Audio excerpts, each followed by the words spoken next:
Estamos de volta! Você acredita em destino? Que nessa vida nada é por acaso? Na semana passada, quando estreamos a série de reportagens especiais sobre adoção, o foco da primeira matéria foi quem pode adotar e qual o caminho. Hoje você vai acompanhar duas histórias nas quais a adoção foi obra do destino.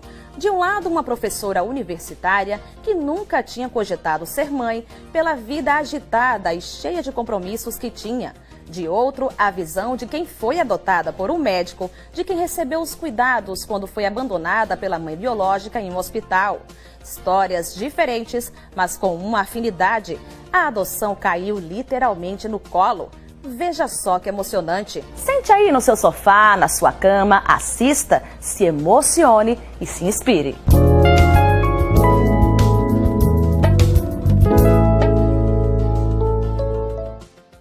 Josi, 26 anos, assistente social, foi adotada ainda muito pequena. Tinha 2 anos e meio quando a mãe biológica a deixou em um hospital para cuidar dos médicos e nunca mais voltou. Acontece que o médico responsável pelo tratamento da então menina criou um forte vínculo afetivo com ela, tanto que se tornou seu pai. Parece mesmo uma história de conto infantil. Eu sou uma felizarda, né? Porque o meu processo de adoção é atípico. Eu não, graças a Deus, não passei por essas casas lares. Então, assim, por mais que a gente diga, é uma casa lar, mas não é a mesma coisa de uma família. Eles não devem ficar ali. O local deles é numa família, recebendo amor, educação, tudo que eles precisam. A adoção de Josi não foi do tipo comum, em que um pretendente entra na fila do Cadastro Nacional de Adoção e espera até o tão sonhado dia de ser agraciado com um filho. No caso dela, a relação de afeto foi construída antes mesmo de se pensar nisso. A vida é dinâmica.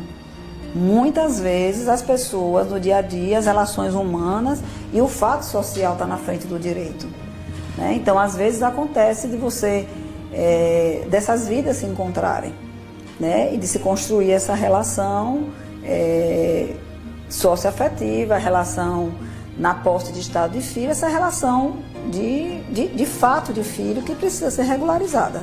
Então, também essas pessoas não tenham medo e busquem essa regularização, porque de fato essa declaração de filiação depende desse processo. A filiação pode ter a origem biológica e a origem afetiva, mas precisa através da adoção, desse processo de adoção. Graças a Deus, eu fui escolhida. Aquele lá de cima, aqui eu acho que se encaixa realmente aquele ditado, Deus escreve certo por linhas tortas, né? Porque eles me complementaram e vice-versa, entendeu? Eu devo tudo, eu sou tudo por eles. Por causa deles, por causa da educação que eles me passaram, dos valores. E é isso, os amo demais, eles são a base. Depois de Josi, os pais dela adotaram mais 2 crianças. A família cresceu e ela conta que o universo da adoção é muito natural para eles, que nunca sofreu preconceitos por isso e que os pais sempre foram transparentes e verdadeiros. A conduta deles era conversar de uma maneira que a gente entendesse, né? Que a gente compreendesse. Eles costumavam dizer que a gente era filho do coração e que nós viemos de uma forma diferente dos outros, mas que não éramos menos amados por causa disso, entendeu? Então, eles sempre souberam conduzir a conversa de uma maneira favorável, entendeu? E a gente teve apoio da família também, porque isso é muito importante, né? O apoio da família, como um todo. Assim como Josi encontrou outra família de uma forma tão singular, Mariana também. A história é a seguinte: Marlene, na época professora universitária, foi orientar uma aluna que estava se formando. Em uma das orientações, ela conheceu o Abrigo Sorriso. Na ocasião, ela visitou o berçário a convite da coordenadora da instituição de acolhimento. E aí, como ela mesma define, aconteceu o encontro de almas, Marlene e Mariana. Foi um encontro assim, eu fiquei muito emocionada quando coloquei no braço. Vim para casa emocionada, continuei e comecei a visitar lá os sábados, trazer para casa, passar o dia e voltar. com o passar dos dias, esse espaço foi aumentando, né? Sábado e domingo, até que chegou o carnaval e ela passou 4 dias, né?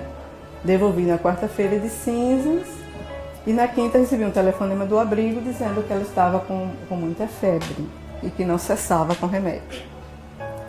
Eu fui imediatamente, coloquei-a nos braços, a febre passou e daí por diante eu trouxe para casa, né? Porque o remédio a gente viu qual era, né? Era amor. Quando usei a palavra destino para anunciar essa reportagem, é que há coisas na vida que se encaixam tão perfeitamente que não vejo outro nome a não ser amor, que representa tão bem quanto o que aconteceu com essas duas. Marlene já teve a experiência de dar aulas para pessoas com deficiência visual. E o detalhe, como vocês viram, é que Mariana não enxerga desde que nasceu. Hoje, Mariana está com 18 anos e a busca pela inclusão social da menina é constante. Mariana não caminhava, né, não falava. E aí eu comecei a buscar, né, instituições que ajudassem nesse desenvolvimento, nessa motiva. Ela não tinha incentivo, né, para caminhar. Não tinha estímulo, era essa palavra, não tinha estímulo. E facilmente ela angariou estímulo. Então ela foi desenvolvendo muito rapidamente. Aí coloquei numa escola particular, da professora que tinha sido minha colega, do Ninota Garcia, né, na época que eu ensinava lá. E ela lá também recebeu novos estímulos, né, exercícios para a melhoria do corpo, né? Foi muito interessante. Quando ela saiu de lá, ela foi para uma escola também só de deficientes, que era o Colégio do Estado, e lá ela se alfabetizou, né?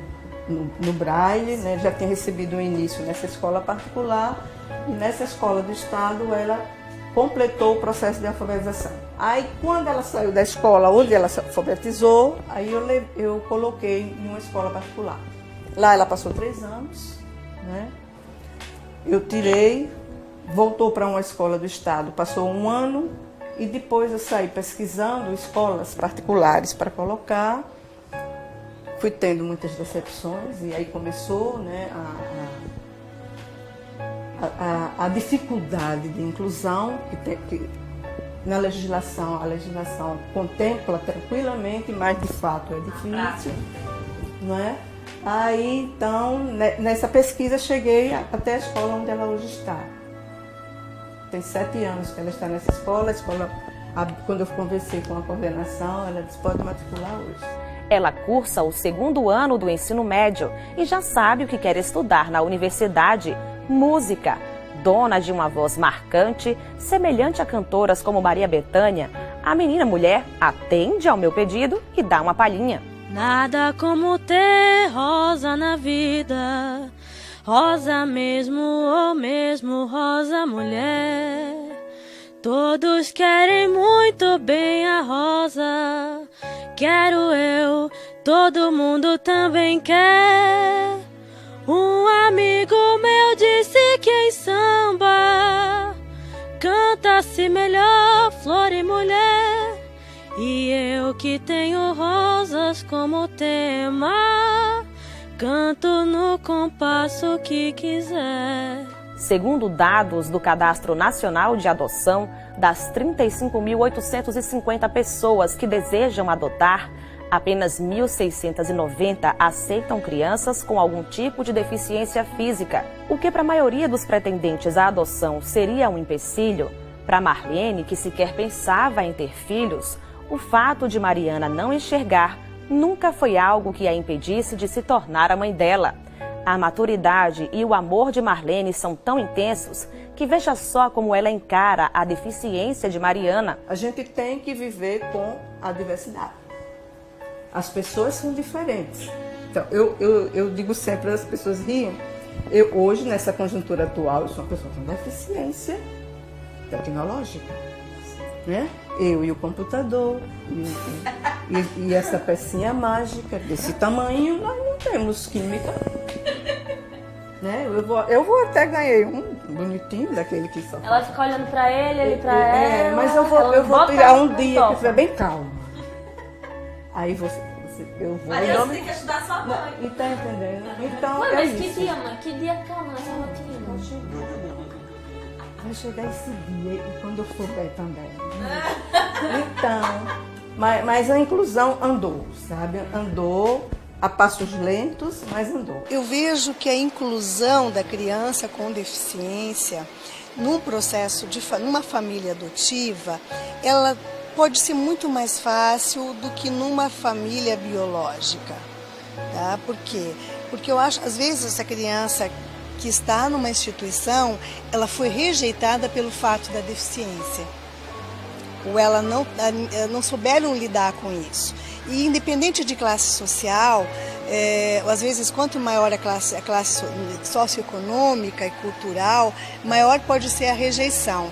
Isso foi coisas que eu presenciei enquanto eu trabalhava numa instituição, numa PAI, durante muito tempo. Eu trabalhava lá e eu percebia na estimulação de bebês, né, o trabalho de estimulação de bebês, o quanto tempo as pessoas levavam para aceitar e para incluir o filho em outras atividades e em escolas também que não fosse uma PAI. Então, eu acho que a família que escolhe ter uma criança com deficiência, ela está muito melhor preparada para isso, para a inclusão. Marlene nunca escondeu a origem de Mariana, apenas esperou um momento propício para contar de maneira adequada à menina como se deu o encontro das duas. Eu acho que a verdade prevalece em todos os campos, né? Aos 5 anos de idade, estava eu na cadeira, balançando, me deu aquela intuição, né? Aí eu disse, vou contar uma história para você. Aí comecei dizendo que tem uma menininha que a mãe não pôde criar por falta de condições financeiras. Então ela resolveu deixar na maternidade na esperança que aparecesse alguém, né, que pudesse adotá-la. Aí essa menininha, quando saiu da maternidade, foi para um abrigo que recebe crianças, né, nessa situação. E quando eu estava contando essa história, ela disse, quando que falei em abrigo, ela disse, abrigo sorriso. Eu disse, sim, abrigo sorriso. Essa menina sou eu. Eu disse, é você. A história, essa é a sua história. Acho que até gostei de ter esse destino, né? De ter essa sorte de uma família. Eu costumo dizer pra ela que eu não sabia o que seria de mim hoje se não fosse por essa família que eu tenho hoje. Hoje não se pode pensar em não falar não falar a verdade. É claro que às vezes tem verdades que são muito pesadas, são muito difíceis de serem elaboradas ou até compreendidas pela criança. Mas os pais às vezes precisam, né, ser preparados para isso. Eu atendi casos em que a dificuldade de dizer a verdade para as crianças estava muito relacionada com a dificuldade das pessoas em assumirem as suas próprias dificuldades. Dificuldade de serem abandonadas, dificuldade até inicial quanto à sua esterilidade. Então, se eu não assumo que sou estéril, como é que eu vou dizer que eu não pude ter um filho e adotei? Então, essas questões também são importantes na hora de preparar uma pessoa para adoção. Para encerrar a reportagem, fiquem com um poema escrito por Marlene que resume de uma forma tão profunda e bonita a história dessa família. Amor ao primeiro toque. Um encontro de estudo numa supervisão de ensino deu origem a outro encontro que mudou nosso destino. Nossas almas se buscavam no plano espiritual, mas foi no plano terreno que aconteceu, afinal. Em local de acolhimento de crianças sem proteção, nossas almas se encontraram, nos tocamos com emoção. Com 1 ano e 5 meses e um vazio no olhar, o toque foi importante para nos aproximar. A procura inconsciente de viver o amor materno transformou esse momento no encontro de amor eterno. Eu digo que eu nasci do coração uterino da minha mãe. Porque é um coração que gera. No mundo que hoje em dia você vê nos jornais mães jogando filhos no lixeiro e coisas assim, e você encontrar uma pessoa tão sensível que à primeira vista se apaixona por você e tem essa sensibilidade de adotar esse amor, esse carinho, eu acho que é raro. Eu diria que minha mãe ela já é rara na minha vida. Um exemplo e uma lição de vida, né? Nessas horas, a gente vê que o amor existe e vence todas as barreiras. Semana que vem, não esqueçam, tem mais adoção por aqui. E o Viva Mais de hoje termina agora. Para saber mais sobre o programa, acesse o site da Unimed Sergipe, www.unimedse.com.br ou ainda facebook.com/UnimedSE. Para participar, sugerindo pautas, ideias, tirando dúvidas, o e-mail é vivamais@unimedse.com.br. Você também pode assistir ao programa ao vivo pela internet. É só acessar a8se.com. Mas se você não tem acesso à internet, pode ligar para o 2107-8754. No próximo programa tem mais histórias de adoção e tem também uma reportagem especial em homenagem ao Dia dos Namorados. Tudo isso e muito mais domingo que vem às 8 horas da manhã aqui na sua TV Atalaia. Obrigada pela companhia e até lá!